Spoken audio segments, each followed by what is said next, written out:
तो क्रोमेटोग्राफी में हम लोग पढ़ेंगे आपका क्रोमेटोग्राफी में जो होता है मिक्सचर को सेपरेट करते हैं।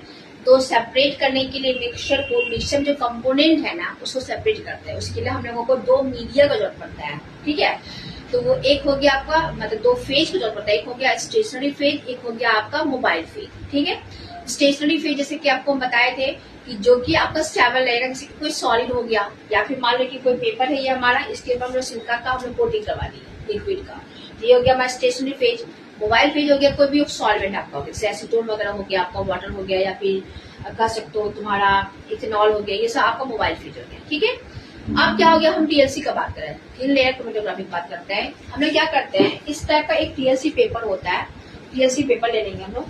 टीएलसी पेपर में क्या करेंगे हम लोग, इस टाइप का दो लाइन डालेंगे। उसके बाद जो सैंपल है उसको हम क्या करेंगे, किसी मोबाइल फेज में इसको डिजोल्व कर लेंगे और एक कैपिलरी लेकर के इसके ऊपर हम इसको पुट करेंगे, ठीक है।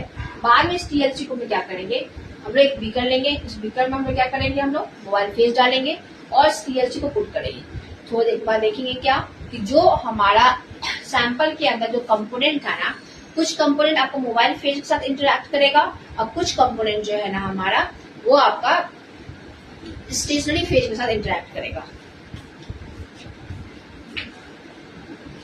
ठीक है। तो स्टेशनरी फेज चूंकि सिल्का उसके ऊपर कोटिंग किया हुआ है, वो आपका पोलर इन नेचर है, तो वो उस कंपोनेंट को अपने पास रोक के रखेगा या उसको स्लो कर देगा उसके मोशन को, जो कि पोलर इन नेचर होगा आपका। बाकी जो नॉन पोलर इन नेचर होगा आपका, वो क्या करेगा, वो मोबाइल फेज से आपके आगे की ओर बढ़ेगा। तो स्टेशनरी फेज का डॉट देखो यहाँ पे आया हुआ है, वो उस कंपोनेंट का जो कि स्टेशनरी फेज के साथ रिएक्ट किया हुआ है, इंटरैक्ट किया हुआ है। और दूसरा डॉट देखो A2 यहाँ पे सेपरेट हो गया है, ठीक है, क्योंकि वो मोबाइल फेज के साथ फास्टली मूव कर रहा है। तो इस तरीके से किसी सैंपल में A1 A2 कंपोनेंट अगर प्रेजेंट है तो उसको हम सेपरेट कर पा रहे हैं। देखो A1 हमारा यही रह गया और A2 हमारा यहाँ पे चला गया। तो मेनली क्रोमेटोग्राफी क्या हो गया, क्रोमेटोग्राफी जो होता है ना, हमारे मिक्सचर के अंदर जो कंपोनेंट होते हैं, इंडिविजुअल कंपोनेंट होते हैं ना, उसको वो सेपरेट करता है by the help of by the help mobile phase and stationary phase.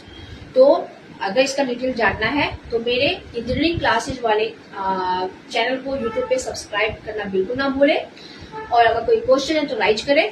Thank you.